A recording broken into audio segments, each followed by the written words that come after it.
Americans for Prosperity North Dakota proudly supported important policy improvements that broke barriers for all North Dakotans this legislative session. From tackling unnecessary and burdensome occupational licensing standards to fighting for tax relief, AFP is proud to have played a part in improving the lives of North Dakotans this year. Join AFP today by visiting www.afpnd.org. This advertisement was paid for by Americans for Prosperity.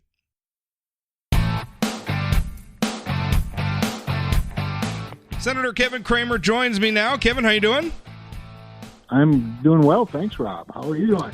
I am doing pretty good. You're on August break, which I mean, I know you're back here in North Dakota, moving to Chicago. What do you, I mean, you're back in North Dakota all the time, but August break is always kind of seems like the time where there's more focus than usual, maybe on working with constituents and meeting and listening.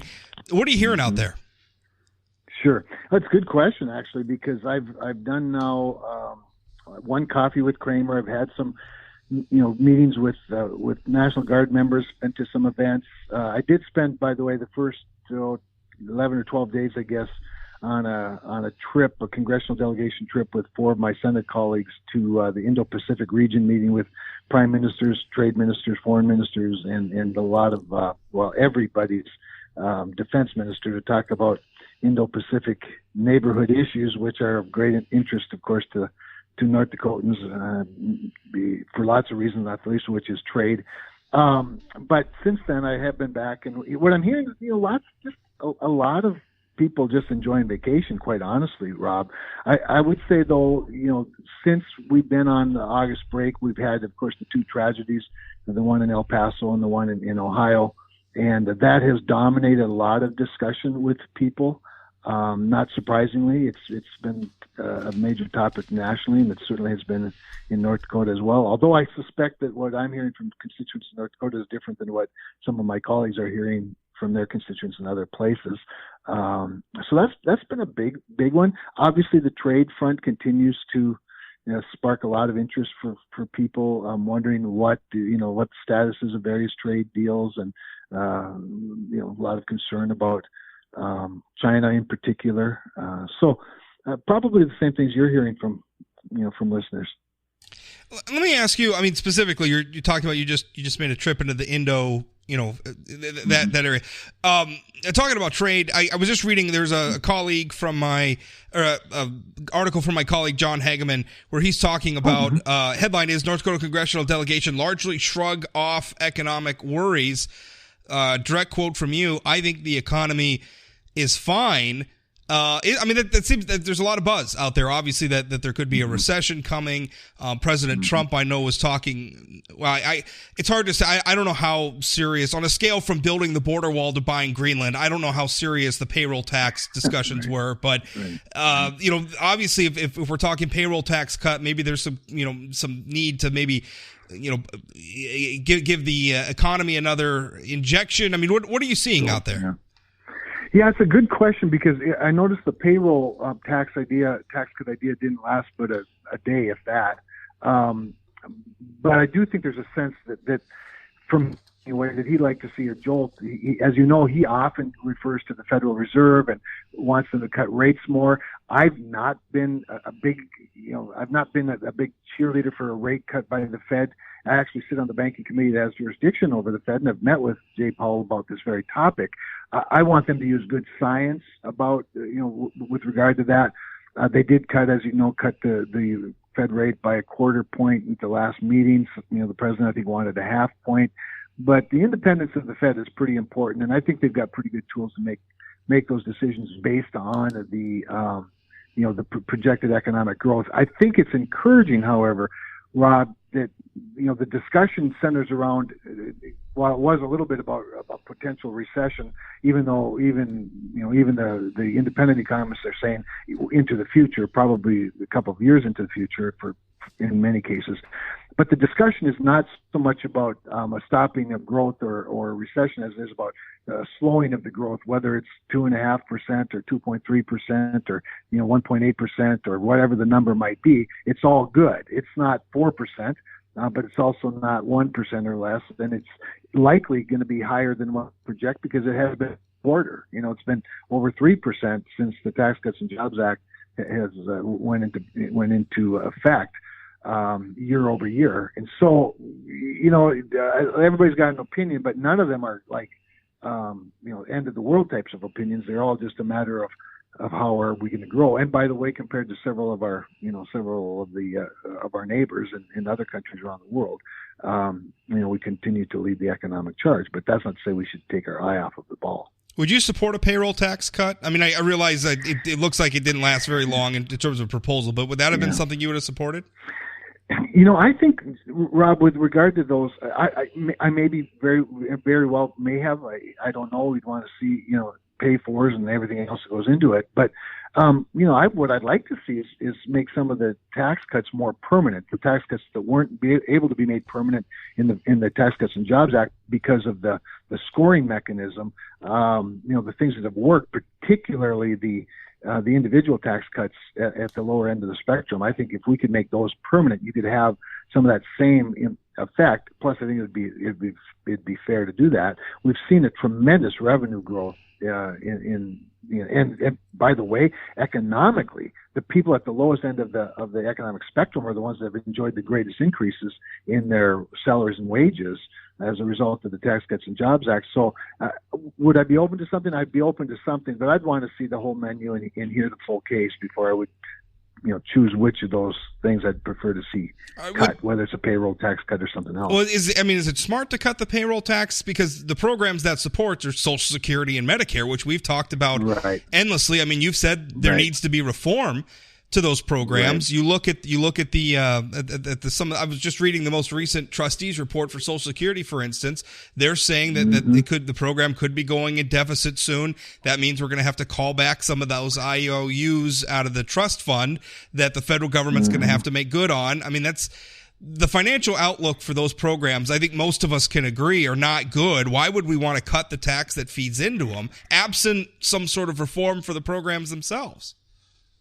Well, that's why what I mean by I'd want to see the whole package, because you can't just simply cut the revenue from it and not hasten, if you will, the upside down future of those funds.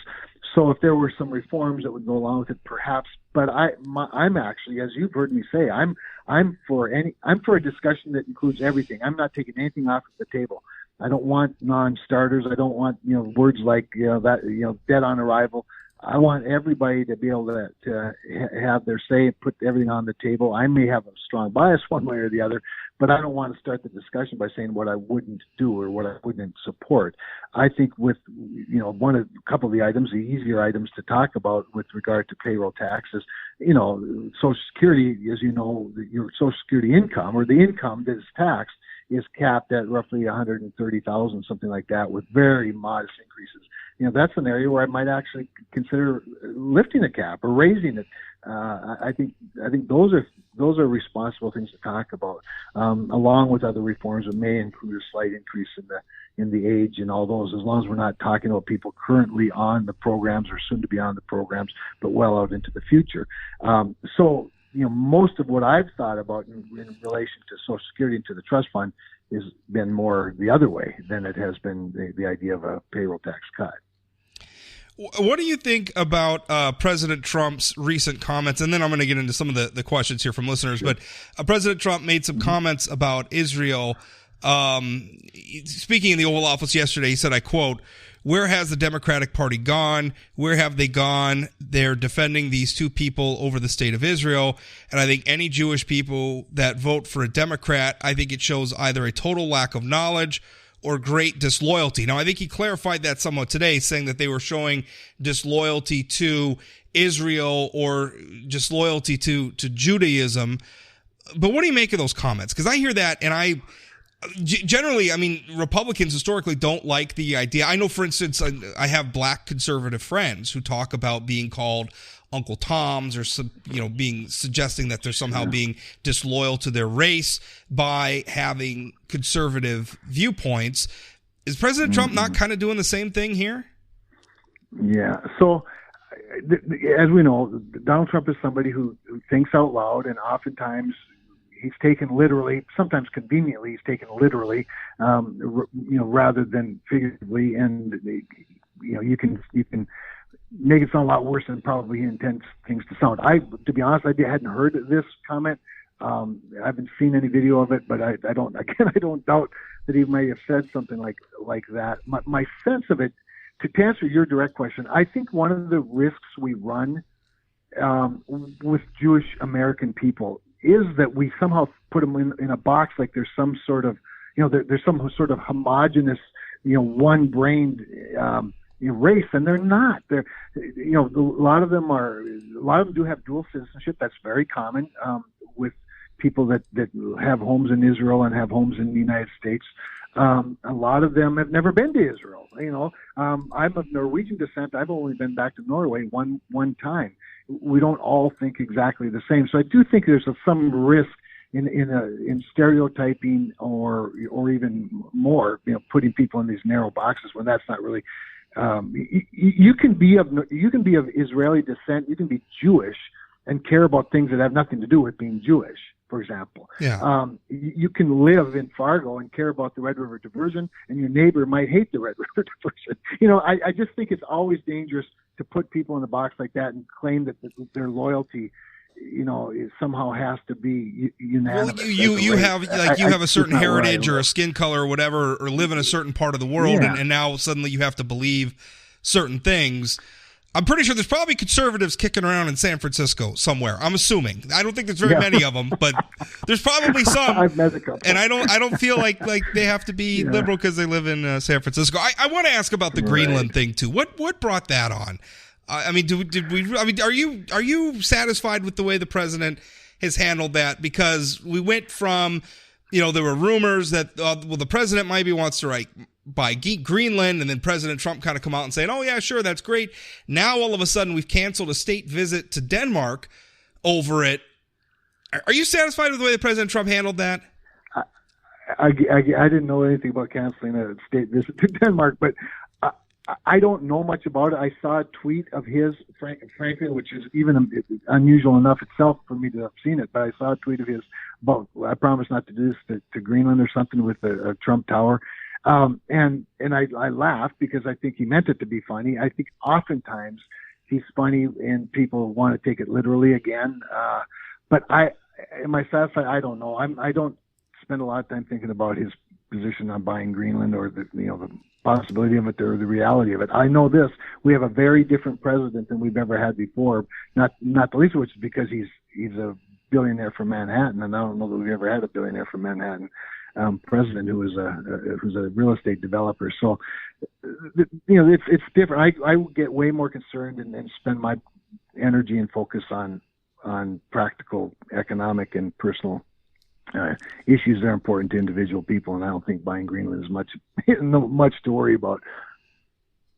All right, let's go to questions from listeners. Kaylor, there was a couple of questions about Coffee with Cramer town hall events. Kaylor asked, Coffee with Cramer in Fargo someday. And then on Twitter, there was a user that says, will he do a town hall for farmers to discuss lost markets, tariffs?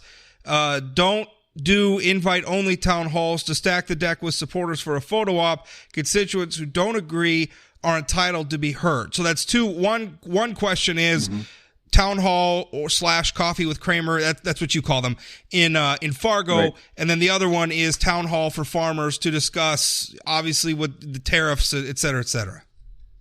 Sure. Well, since going to Congress, I've had more coffees with Cramer in Fargo than any other city in the North Dakota, and that makes sense. It's the biggest city. I've not had one in Fargo since coming to the Senate, I don't believe, but I've had several of them, and I will again. I mean, we rotate them around the state, and at some point we'll get to one in Fargo. In fact, I think the last time maybe not the last time, but one time in Fargo, I did 3 of them in Cass County on the same day to try to accommodate people with different work schedules, and one was in Fargo, one was in West Fargo, and one was in Castleton, I think. So certainly Fargo is important, and we'll have one. With regard to a town hall for farmers to discuss lost markets, tariffs, and any other topic, those things are on the table for every town hall. I never I don't have themed town halls. That's one thing I do not do. I don't, just like on your show, I don't call in, or I don't in advance send you topics I'm willing to talk about. I don't do that when I go on talk radio. I just, whatever the caller wants or whatever the host wants to talk about, that's what we talk about. I just don't filter them. So I don't do the invite town hall thing. Never have done that. I will say it's interesting. The town hall circuit's great fun. Last week I did one in Devil's Lake. In fact, I think the very first one or two were people who had complaints. Maybe about, I don't know if half of them were, maybe it's possible half of them were. Most people don't come to see their senator, their congressman, or their public service commission to tell them what a great job they do. That's just not what happens. Newspapers don't report safe airplane landings either. That's exactly right. In fact, I'll tell you a fun, just a little anecdote. Just before leaving for the August break, and you've been out there, Rob, so you've seen the group of reporters that cover Congress, particularly on the Senate side. They're like a beehive, and when they see one coming, or whether it's on one of the trains or walking, they surround that person and they try to get a quote or two on the latest news. And just before leaving for Congress, there was just a lot of that going on, or leaving for recess, because of course they're not going to get a shot at us like that for quite a while, and so they want to fill up their notepads, I guess. And afterwards, one national reporter came up to me and she said, "Does it irritate you when we keep asking you about things like Trump's latest tweets or whatever?" And I said, "Well, it doesn't irritate me so much, but it does frustrate me that we passed a highway bill out of the Environment and Public Works Committee yesterday by a vote of 27-0, and none of you asked about it or reported on it." So, yeah, you're right. People aren't interested in the safe landings. But I really value the town hall format, and I think people that have been to a Coffee with Cramer know that it's not a cheerleading rally. Now, there are times when you go to certain communities where it might be more of a Republican community, or there might be localized issues that people are really pleased with, and they'll come out and they'll give you an attaboy. But for the most part, they tend to focus on the things that people are concerned about, not the things that they're happiest with, and that's what they're for. Jamie on Facebook says, does he agree with the sentiment that Donald Trump is sharing today, that he, Trump, is the second coming of God? If not, does he feel an obligation as both an elected official and a Christian to speak out and say it is wrong to say that? So I didn't. I think this is another Trump tweet question. President Trump, he was quoting Wayne Allen Root, who I think is a host on Newsmax TV. President Trump's tweet is, "Thank you, Wayne Allen Root, for the very nice words." And then I believe he's quoting Root here. "President Trump is the greatest president for Jews and for Israel in the history of the world, not just America. He is the best president for Israel in the history of the world, and the Jewish people in Israel love him." And then it continues and it says, "Love him like he's the king of Israel. They love him like he is the second coming of God." Mm-hmm. So he's quoting another person. I actually have, just having listened to that, it sounds to me again like a bit of a play on words. As we know, as Christians, we believe Christ is the King of the Jews. Although Christ said, "My kingdom is not of this world." Interestingly, when he was questioned by about being, is it true you're the King of the Jews? And he said, "My kingdom is not of this world." And the reason that comes off the top of my head is I use that quote a lot when I talk to Christians who are active in politics, or politicians who wish the church would be more active in their business. And I always say, the church, it should be about Jesus and let take positions certainly, but not be so active in politics. That sets me apart a little bit from some of my more conservative friends. But when Pilate asked Jesus that question, he said, he said, "My kingdom is not of this world." And if he said they love him like he's the second coming of God, that's probably a bit of a play on their theology and the doctrinal differences. I don't know. Maybe it seems clever to some people. Language like that is probably equally offensive to some people as it is clever to other people. But do I agree with? It's something that doesn't. get to the top of my priority list. I'm really more concerned. I'll tell you what I am concerned about is the pervasive anti-Semitism in the Democratic Party.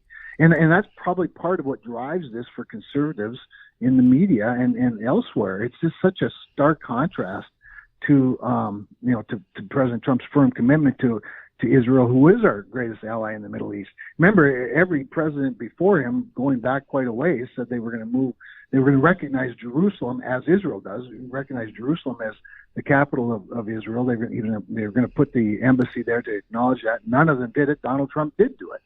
Donald Trump does enjoy a very good status in the country of Israel with the Israeli people. Let me push back on something you said there a little bit, and I apologize for that. That was that ringtone, Super Mario ringtone there for a moment. That was my phone.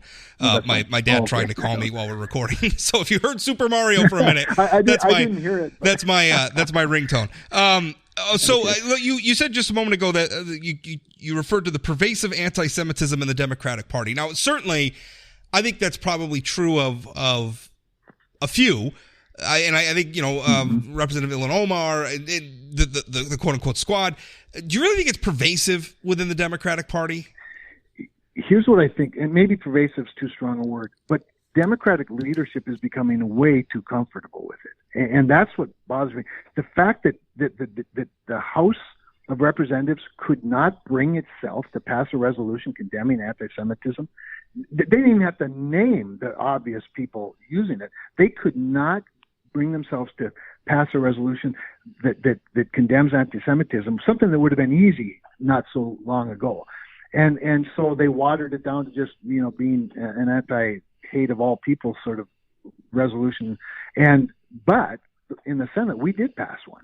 We did pass one in the Senate after the House failed to do it. We did what they couldn't do, and we passed a resolution that I was a prime sponsor of. So it's just very problematic to me that Democratic leadership, particularly in the House, if it's not pervasive, they become very comfortable with it. And I think that's a pretty big problem. Mark on Facebook asked for the status of federal judicial appointments for North Dakota. So as you know, we confirmed Peter Welty for Fargo, and I imagine he's on the job now. I'm sure he's been sworn in and is on the job. Just to back up a little bit, people in North Dakota may not know this, but we have been with just one federal judge for a very long time. The Fargo seat was vacant for a long time. And furthermore, the judge in Bismarck, Dan Hovland, has announced his intention to go on senior status. That's semi-retirement, senior status, but it's nonetheless, it opens up a vacancy. He's announced his intention to do that like in a couple of months, I think in October. So we have been, the White House has been looking for a replacement for Judge Hovland. I think they're close to making an announcement on who that replacement will be. And then it'll come to the Senate for its, once there's a nomination, it'll come before the Senate for confirmation. That does take some time, although we have been going through them quite quickly. I think there was a group just announced maybe a week ago. I think there'll be another group announced in about a week. It's possible that the Bismarck position could be announced a week from now.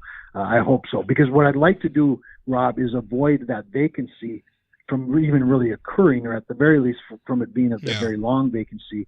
Because to be honest, I think North Dakota should have one more seat, one more judgeship, not a vacancy, because the workload for the federal bench is very, long and wide here in North Dakota right now.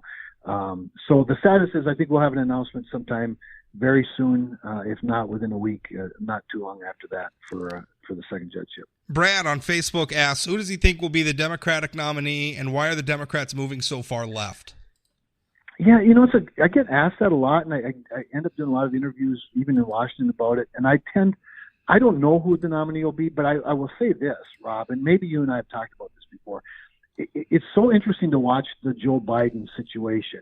And because Joe Biden is still the front runner by a fair bit. I mean, he still is 2-1 to Elizabeth Warren, who's next, and then I think Bernie Sanders, right, similarly, and then it's pretty much nobody after that at this point. But Joe Biden continues to have these missteps and these misspeaks and these blunders. He appears to be more tired on the trail than I thought maybe he would be. But I do think that for a lot of Democrats, that's the comfort zone that they've been missing for a long time. And as they watch sort of the rest of the field go so hard left, it sort of leaves Vice President Biden out there as, sort of the middle ground, the common sense, assuming he doesn't go that far. He's kind of gotten goofy himself on some of these things, trying to track further left. But to his credit, he just said something recently. I think Bernie Sanders, I did a Fox News show this morning, and they asked me about Bernie Sanders' Green New Deal that he's evidently coming up with that's going to create 20 million jobs and all these things. And they asked me about Elizabeth Warren's statements about the Dakota Access Pipeline and revoking it. And so that was the premise of the story.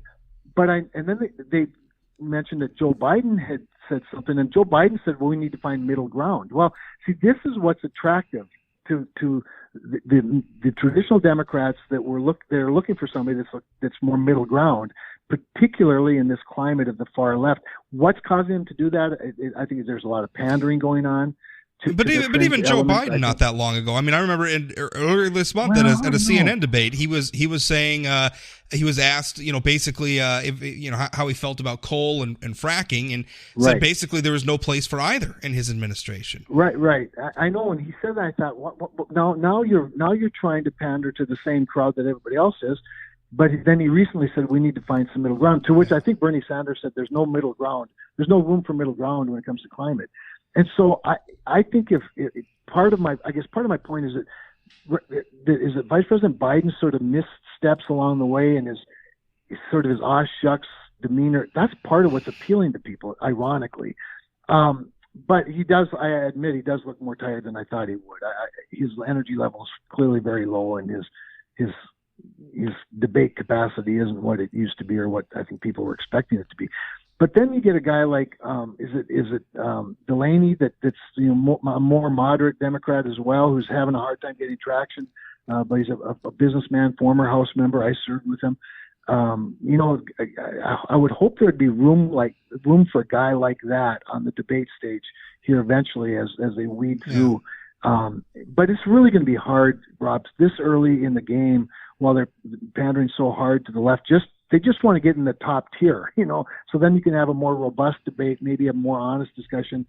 I just always say you can't read too much into what's happening in a primary. And that's what I told the America's Newsroom this morning. Presidential primary campaigns are a bad place to come up with solutions because everybody's they're not trying to find a solution. They're trying to find their base. Well, they're trying to find a solution, but the problem is how do I become the party's nominee? Not how do we, what's best for the country.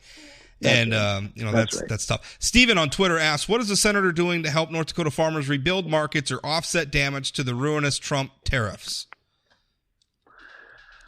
Well, there's a number of things that we've done with regard to the tariffs, not the least of which is just recently my going to on this Indo-Pacific tour, talking to the trade minister in Japan, talking to the White House about the Japan trade deal because we're in a bilateral with them. I think we're going to get something done soon, maybe even something we can announce by the G7 event coming up, and then the or the United Nations event coming up in October at some point.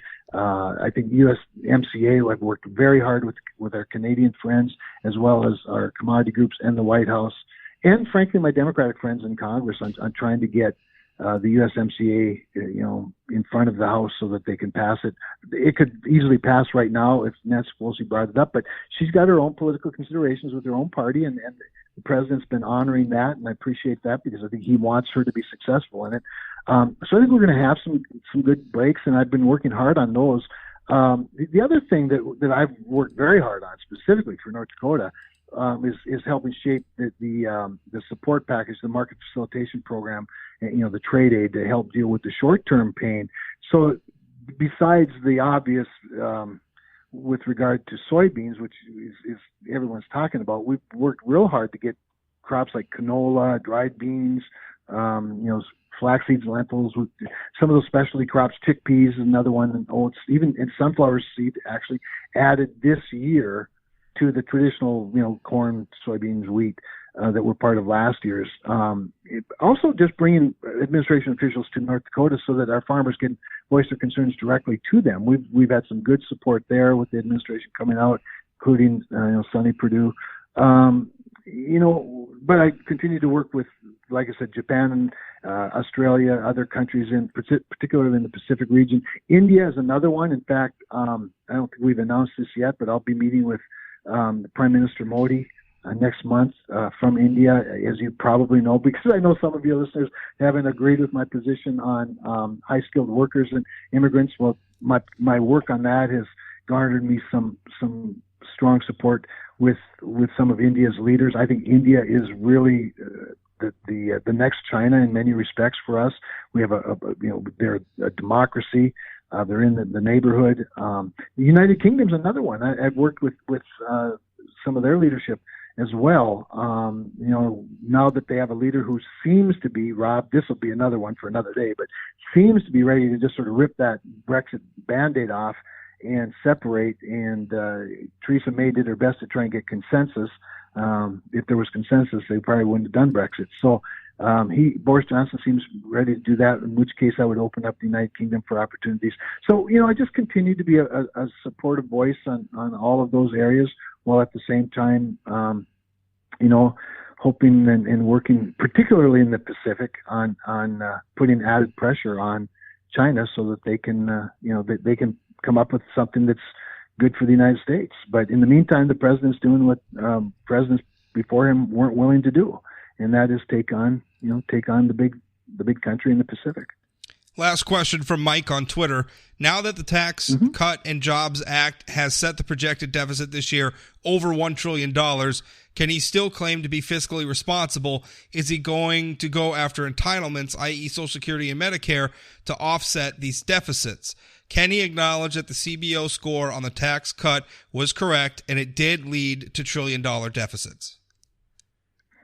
Well, the deficits aren't caused by the tax cuts. In fact, since the tax cuts, we've had record revenue.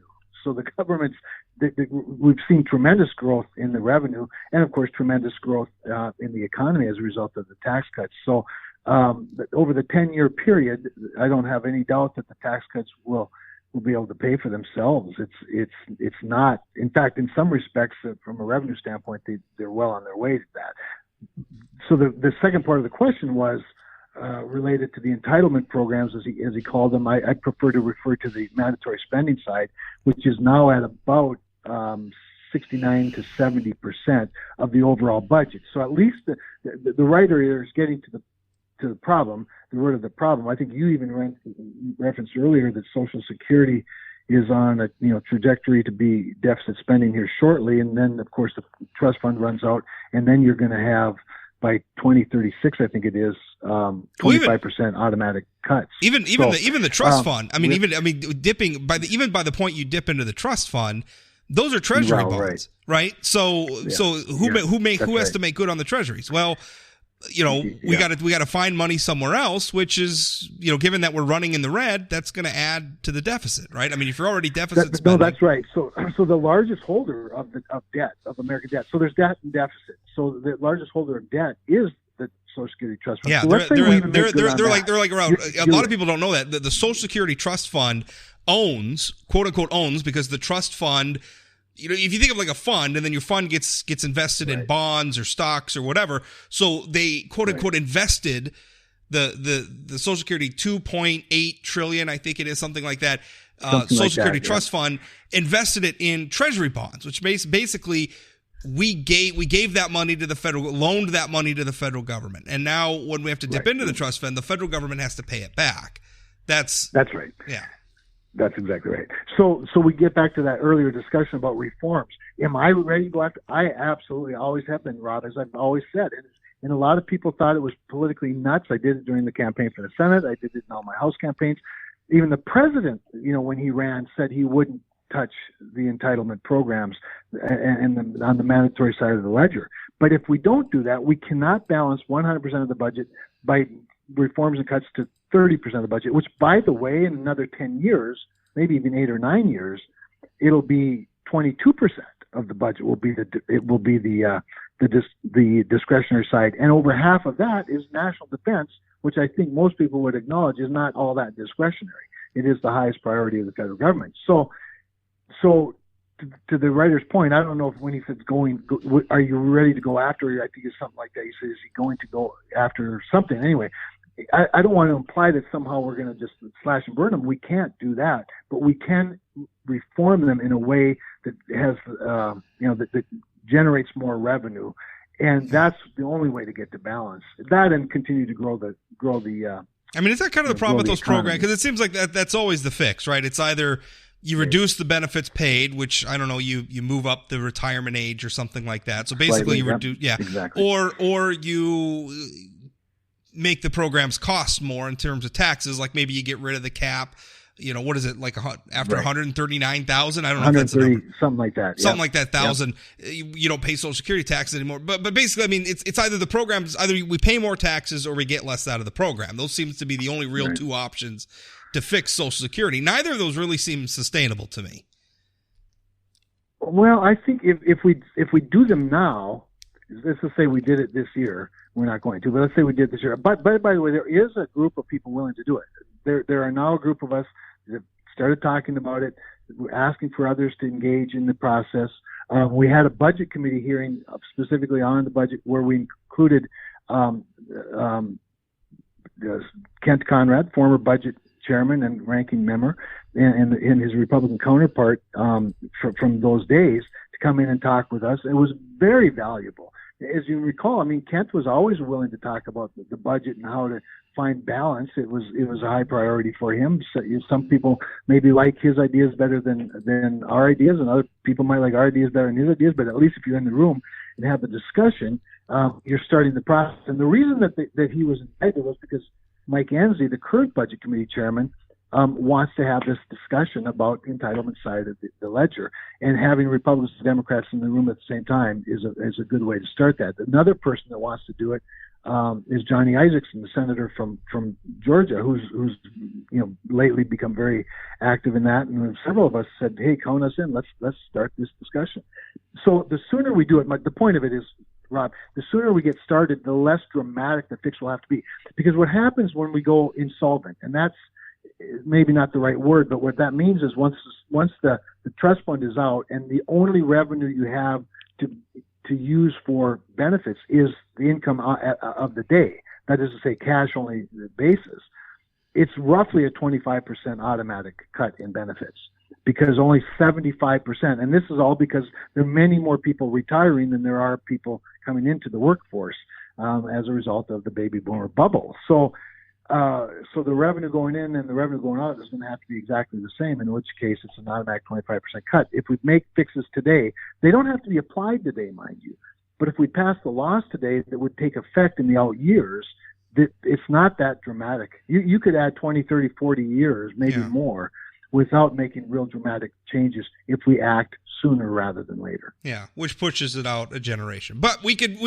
That's right. That's right. Which is not, it's not nothing. It's just, we'll have to debate it, because we're already, you've been very generous with your time today and lots of questions today. Well, it's been a little while, so that's okay. There's a lot of pent up and, questions that I'm happy to do it. Rob. Yeah, for sure. Well, thanks for your time, Kevin, as always. Anytime. You bet. Thanks, Rob. Bye-bye.